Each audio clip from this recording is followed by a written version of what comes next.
We are starting with ionic equilibrium. क्या होता है जी आयनिक इक्विलिब्रियम? हिंदी के अंदर आयनिक साम्य, और नाम से क्या पता लग रहा है? आयनों का साम्य। आयनों का हाँ, कल तक रासायनिक साम्य पढ़ रहे थे, अब आयनों के साम्य की बात करोगे। तो इस टॉपिक में सबसे पहले मुझे चाहिए इलेक्ट्रोलाइट। क्या होते हैं जी इलेक्ट्रोलाइट, या क्या होते हैं विद्युत अपघटक? तो अगर खोपड़ी में एक क्वेश्चन पहले से पता हो कि विद्युत अपघटक कौन होता है या कैसा होता है, तो बात जल्दी समझ में आती है। ठीक है जी, अगर आप लोग बात कर रहे हो विद्युत अपघटक की, है ना, तो विद्युत अपघटन नमक जैसे होते हैं। किसके जैसे? हाँ जी, कौन है जी नमक? नमक है जी NaCl। पानी में डालते क्या होता है? हाँ, टूट जाता है। सुना हुआ है क्या ये बात आप लोगों ने? जो आयनों में टूट जाता है। तो विद्युत अपघटक की भी यही आपके पास में डेफिनेशन है, जो आयनों में हाँ जी टूट जाए, या जो जल में क्या हो जाए? आयनित हो जाए। जल में आयोनाइज हो जाए या आयनित हो जाए। इस आधार पे हमने इनको दो प्रकार का बना दिया। एक नंबर पे प्रबल। हाँ, प्रबल क्या होंगे?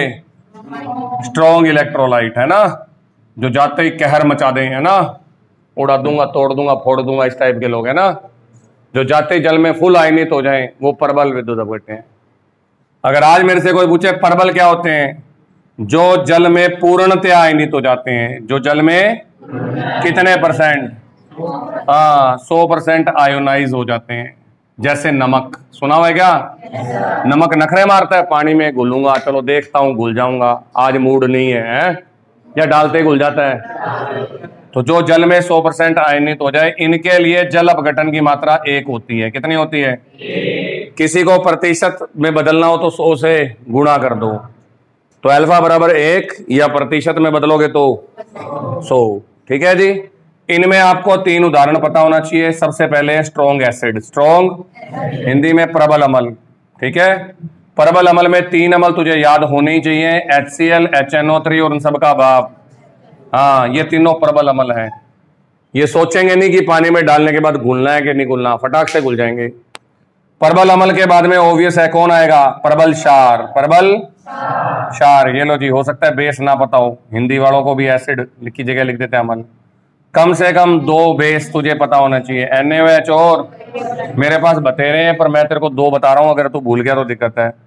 और तीसरे नंबर पे लवण, लगभग सभी लवण, लगभग कोई 1-2 एग्जाम्पल है जो वीक होते हैं, बाकी सारे स्ट्रॉन्ग। लवण कैसे बनते हैं? तो बचपन से पढ़ रहा हूं। हाँ, अम्ल प्लस क्षार बराबर लवण प्लस इंग्लिश में सोल्ट, है ना। तो सोल्ट या लवण जो होते हैं वो कैसे बनते हैं? एसिड और बेस से। दिखाऊं? एसिड ये रहा, बेस ये रहा, यस और नो? क्या बना बोल? हाँ, ये रहा बेस, ये रहा एसिड, बोल क्या बना? ये रहा Na, ये रहा NO3, बोल क्या बना? तो जितने कहेगा मैं उतने लिख दूंगा, क्योंकि ये तो हजारों हैं। ठीक है जी, फिलहाल मैंने वो लिख दिए जो तेरी आंखों के सामने दिख रहे थे, K2SO4, Na2SO4, बस बहुत है इतने। ठीक है, तो लगभग सभी लवण स्ट्रॉन्ग होते हैं। ये मेरा पहला टॉपिक खत्म हो गया। तो अब दूसरे नंबर पे वीक इलेक्ट्रोलाइट कौन से होंगे? हिंदी में दुर्बल विद्युत अपघटक। कौन से? हाँ, जिनका पानी में आयनन क्या होता है? फुल या कम? जिनका अल्फा 1 से बहुत ही, हाँ जी, ये जल में बहुत कम आयनित होते हैं।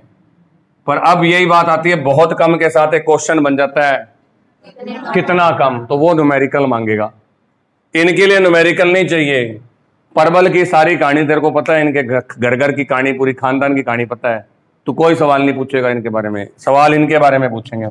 तो जल में बहुत कम आयोनाइज होते हैं या आयनित होते हैं। ठीक है जी, अब इसमें भी उदाहरण आएंगे, जिनमें पहला आता है वीक एसिड। क्या आता है? और अगर मुझे 3 वीक एसिड नहीं आते जो कि बहुत मशहूर है, जिनमें पहला एसिटिक अम्ल। पहला एसिटिक अम्ल वीक कैसे है? तो बड़ा आसान सा सवाल है, जो मैंने पहले कई सालों से, हाँ जी, बोलता आ रहा हूं। कार्बन पानी का जो जल में आयनित होते हैं, इसमें कार्बन भरा पड़ा है, यस और नो? अब ये पहले जल को देख के बुद्धि सूझ जाती है इसकी, है ना को नहीं बोलूं। दूसरा भी देख लो, चलो, H2CO3, क्या इसमें भी कार्बन है? चलो तीसरा भी देख लो, HCN, उसमें भी, और कार्बन पानी का, ये बात आपको याद रखनी है। दूसरे नंबर पे आता है वीक बेस। कौन आता है? वीक बेस में मैं दो बताता हूं, एक तो अमोनियम हाइड्रोक्साइड, अमोनियम, और दूसरा आपके पास में होता है कॉपर का हाइड्रोक्साइड। वैसे संक्रमण धातुओं के क्षार जितने भी हैं वो सारे वीक ही हैं। संक्रमण धातुएं शक्ति, विकर, मनफी, कोनी, कूजन पढ़ाई थी क्या? तो कल को आयरन का हाइड्रोक्साइड लिख दोगे वो भी वीक है, मैग्नीज का लिख दोगे वो भी वीक है, क्रोमियम का लिख दोगे वो भी वीक है। ठीक है। और तीसरे नंबर पे कुछ लवण, कुछ लो जी, ज्यादा नीचे नहीं जाते, सम सोल्ट। सम सोल्ट का मतलब कुछ अपवाद है। अब नॉर्मल सी बात है, ये कौन से होंगे जो लवण है? तो सिंपल सी बात है, जिनका पापा भी वीक और जिनकी मम्मी भी वीक, वो बच्चे महावीक। यस और नो? है ना, पापा सुकड़ा, मम्मी सुकड़ी, बच्चा महासुकड़ा। यस और नो? और वो बच्चे यहीं से देख के बना लो। ऊपर कौन है? एसीटेट, नीचे कौन है? अमोनियम। क्या बनेगा बोलो? Thank you ji, ammonium acetate. और बताओ, ऊपर एसीटेट, नीचे कॉपर, हाँ जी सॉरी हाइड्रोक्साइड, है ना, दिख रहा है आपको? तो कॉपर एसीटेट, यहाँ पर कॉपर, यहाँ पे कार्बोनेट, बोलो फटाफट, कॉपर कार्बोनेट, यहाँ पर अमोनियम, यहाँ पे कार्बोनेट, बोलते जाओ। बस फिर यहाँ से नकल मार मार के मैं बना रहा हूँ। और एक और चाहिए तो अमोनियम साइनाइड। ये सारे वीक होते हैं। यहाँ तक समझ आया मेरे बच्चों को? अब ये मेरे बच्चों को याद होना चाहिए कि दुर्बल कौन है और प्रबल कौन है, और याद मेरे को इसी तरीके से होता है, who is strong and who is weak. कर लोगे या नहीं कर लोगे वो आप बताओ, यस और नो? अब इसके बाद आता है आर्हेनियस का सिद्धांत। बकवास बातें करी आर्हेनियस ने जो पेपर में नहीं आती, क्योंकि वो सारी बातें हमें पता होती हैं। आर्हेनियस का सिद्धांत या आर्हेनियस थ्योरी, इसने आयनन का सिद्धांत बताया। क्या बताया? ठीक है, कि किसी भी विद्युत अपघट्य को जल में डालो तो दो आयन बनते हैं, एक प्लस बनता है और एक, हमने भी वाह वाह कर दी, वाह वाह क्या बात बताई तूने, हमें बता ही नहीं दी है ना। एक धनायन बनता है और एक, आगे बता। फिर कहता है जितने धनायन बनते हैं उतने ही, आगे बता। विलयन उदासीन होता है, आगे बता। बकवास बातें करे जा रहे हैं ना। तो इसकी थ्योरी कोई खास बात, लेकिन इसने कहा मान लो मेरे पास एक विद्युत अपघट्य पड़ा है, मान लेते हैं AB। क्या पड़ा है? और मुझे उसको तोड़ के दिखाना है, तो वो कैसे टूट रहा है? A प्लस, और शुरू में वो कितना था AB, और ये शुरू में, क्योंकि अभी मैंने इनको पानी में नहीं डाला, पानी में डालते ये टूट गया। ये क्या हो गया? जरूरी है ये प्रबल हो? जल्दी बोलो, मैंने तो बात नहीं करी प्रबल की, है ना। तो कितना टूट गया? मैंने कह दिया अल्फा टूट गया। कितना? क्योंकि तुमने यहां लगाया था कितना टूट गया। कम के लिए बोलते ही तूने कम बोला, हाँ, है ना। कल को कहीं नौकरी करने जाओ तो वो कहते हैं सैलरी तो हम कम देंगे, तो हाथों हाथ जवाब क्या आएगा? कितनी कम देगा भाई, ये तो बता दे, है ना। तो वो अल्फा तुम्हें यहां से पता लगेगा। तो आज मेरा XYZ, आराम से बैठ जाओ, कोई इतनी परेशानी वाली बात नहीं, आराम से बैठ जाओ, ठीक है। थोड़ा इधर उधर हो जाओ, जगह बना लो, ठीक है। हाँ, ऐसे नहीं करना कि परेशान होते रहो और खुद भी परेशान हो, मुझे भी परेशान करो। अगर ये अल्फा टूटेगा तो नॉर्मल सी बात है ये कितने कितने बन जाएंगे। अगर यहाँ 2 लिखा होता तो यहाँ पे भी, या 3 लिखा होता तो यहाँ पे भी, मैं उस तरीके से कर देता, पर फिलहाल तो दिख रहा है कुछ नहीं लिखा हुआ। मेरे अल्फा टूटेंगे तो तेरे अल्फा बनेंगे। अगर एक NaCl टूटा तो कितने Na बनेंगे? 1। और 10 NaCl टूटे तो कितने Na बनेंगे? तो बस फिर तुम ही बता रहे हो यार, अल्फा टूटे तो अल्फा बनेंगे। कितना आसान था सवाल है। अब अगर सांद्रता C है, क्या है सांद्रता? तो मेरा सूत्र हो जाएगा C अल्फा C अल्फा, सबकी सांद्रता C। अब मुझे K देना है, आयनिक साम्य। क्या देना है? कल से पढ़ा रहा हूं KC पढ़ रहे थे क्या? ऊपर उत्पाद की सांद्रता, ऊपर किसकी सांद्रता, और नीचे बोलो अभिकारकों की। तो ये मैं जान करके तुम्हें पूरा एक बार पढ़ा रहा हूं पैटर्न, ये मुझे काम आएगा। तो A कौन है? ये रहा C अल्फा, हाँ जी। B कौन है? C अल्फा, और ये क्या है? तो C से C क्या हो जाएगा? तेरे पास रह जाएगा K बराबर C अल्फा स्क्वायर बटा 1 माइनस, ये सूत्र आएगा तेरे पास। पर अगर बाई चांस तेरे पास विद्युत अपघट्य दुर्बल है, कैसा अपघट्य है?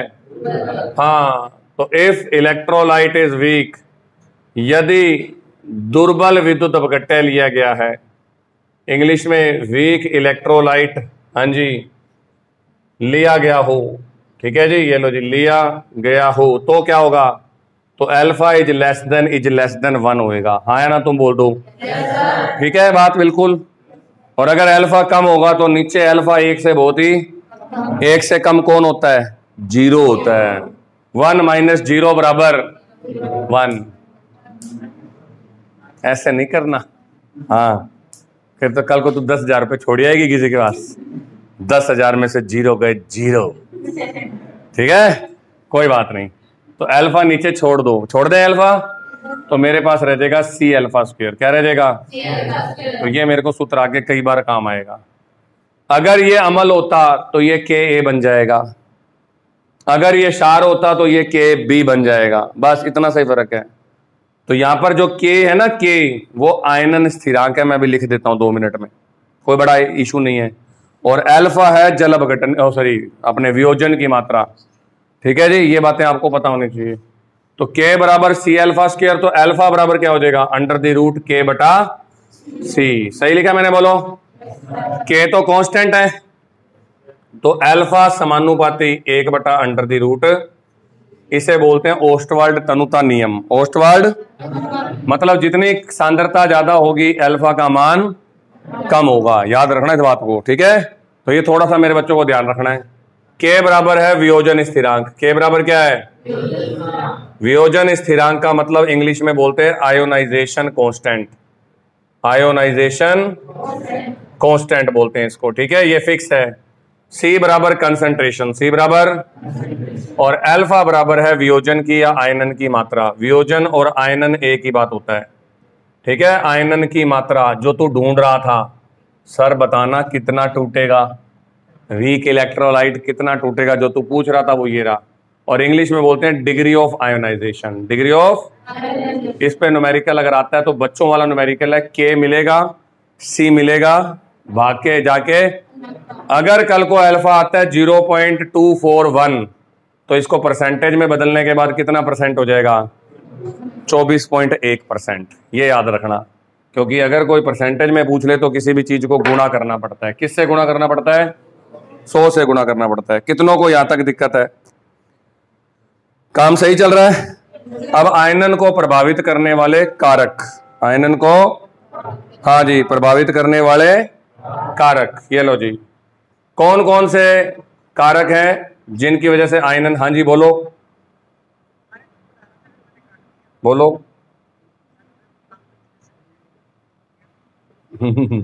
चलो ठीक है, थैंक यू।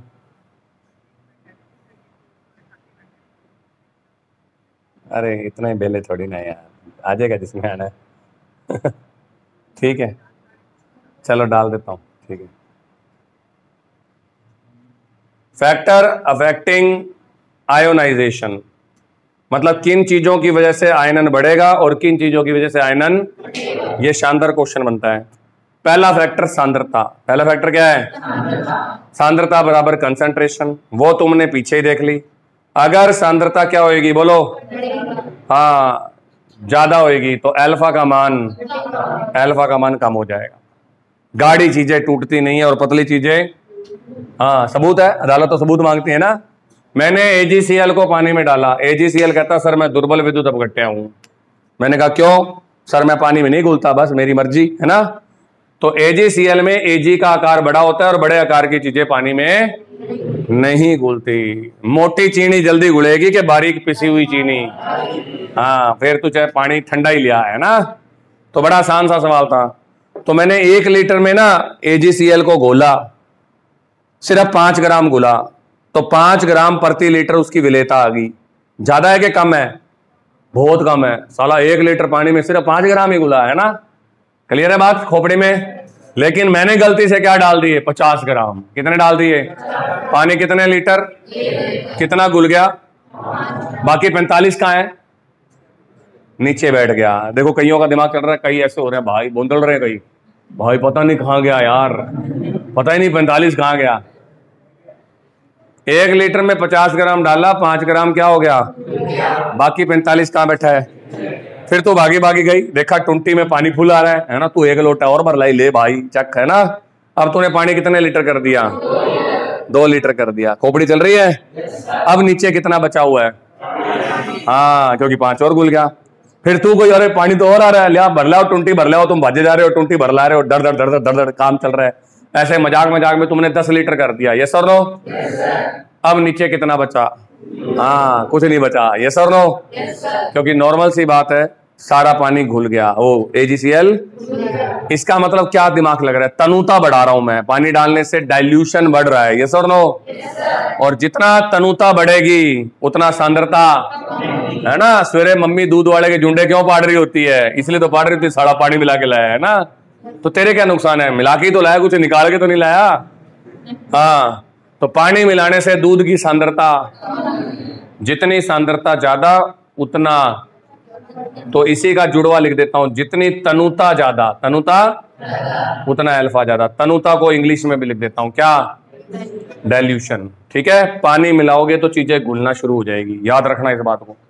दूसरे नंबर पे मेरे पास शायद फैक्टर है ताप। ये तो मेरे बच्चे बता देंगे यार। टेम्परेचर बढ़ाने पर अल्फा क्या होएगा? मैं नहीं बताता। ज्यादा या कम? ज्यादा, बिल्कुल। टेम्परेचर कहता है मैं आऊंगा और बॉन्ड तोड़ दूंगा, यस और नो? जितना ताप क्या होगा? ज्यादा। अगर चीनी की बात करें, ठंडे दूध में जल्दी घुलेगी कि गर्म में जल्दी घुलेगी? बिल्कुल गर्म में घुलेगी, इसमें कोई बताने वाली बात नहीं है। ठीक है जी। तीसरे नंबर पे प्रकृति, इलेक्ट्रोलाइट की प्रकृति स्ट्रॉन्ग होना चाहिए कि वीक होना चाहिए? अगर तेरा इलेक्ट्रोलाइट स्ट्रॉन्ग है तो अल्फा का मान, और अगर तेरा इलेक्ट्रोलाइट वीक है तो फिर अल्फा का मान कम। ठीक है जी, नीचे लिख देते हैं इलेक्ट्रोलाइट। ठीक है जी, और हिंदी में लिख देते हैं विद्युत अपघट्य। ठीक है, तो प्रबल विद्युत अपघट्य ज्यादा टूटता है और दुर्बल विद्युत अपघट्य कम टूटता है। उसके बाद में चौथा फैक्टर है इसके अंदर concentration, temperature, nature of electrolyte, nature of solvent, ये भी आता है जी। नेचर ऑफ सॉल्वेंट का मतलब होता है विलायक की प्रकृति, तू किस में घोल रहा है, ये बात भी तो डिपेंड करती है। कल को तुमने क्या बोला? लाइक डिजोल्व्स लाइक, इंग्लिश में बोलते हैं नेचर ऑफ सॉल्वेंट, है ना? अब पानी में घोलना है, जल्दी बोलो। नमक को घोलने के लिए कह दो तो स्पीड क्या होगी? हाँ, नमक को बोलो पानी में घुलना है, स्माइल आ जाएगी, है ना? जैसे नॉर्मल सी बात है, बच्चों को नानी के घर जाना पसंद होता है ना? वहां जाएंगे, मामा खातिरदारी करेगा फुल, हाँ जाएंगे जाएंगे, जिंदाबाद के नारे शुरू हो जाते हैं ना। और बाई चांस किसी की मम्मी गंदी हो, है ना, जाति पड़ताड़ित करना शुरू कर देती है उसको, आ जा चल पोछे लगाएंगे, आज तो सही तू, है ना? अब तेरी मम्मी कह रही नानी घर चलो, मैं नहीं जाऊंगी, है ना?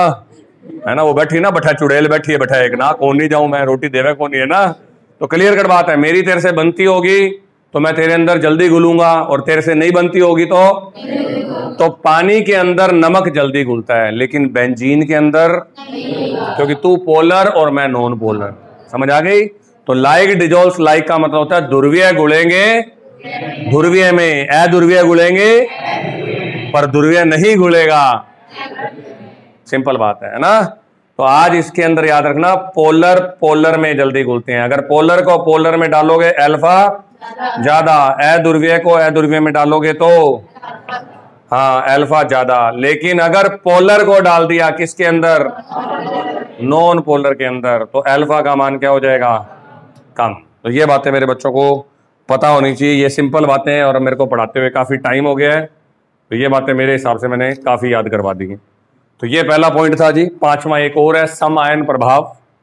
सम आयन प्रभाव को इंग्लिश में बोलते हैं कॉमन आयन इफेक्ट। क्या? अगर कोई कॉमन आयन आके बैठ जाए तो विलेयता घट जाती है। विलेयता, बिल्कुल बिल्कुल बिल्कुल। अगर आज एक सहेली के साथ तू बैठी हुई है ना, और धड़ाधड़ चुगलियां चल रही है ना, चुगलियां कर रही है, यस और नो? तो ऑब्वियस बात है तेरी सहेली तेरे अंदर फुल घुली हुई है। क्यों? क्योंकि तू अकेली है। और एक और सहेली आ जाए तेरे वर्गी चुगलियां सुनाने, वो 10-12 नई चुगलियां ले आए, तो तेरी चुगलियों की इज्जत क्या हो जाएगी? बाहर भाग जाए यहां से, है ना? और अगर देखना हो ना समायन प्रभाव, तो आप कई जगह पे देख सकते हो। ये आगे पढ़ाऊंगा समायन, आगे डिटेल आएगा, इसलिए वहां पढ़ा देंगे, कोई बात नहीं।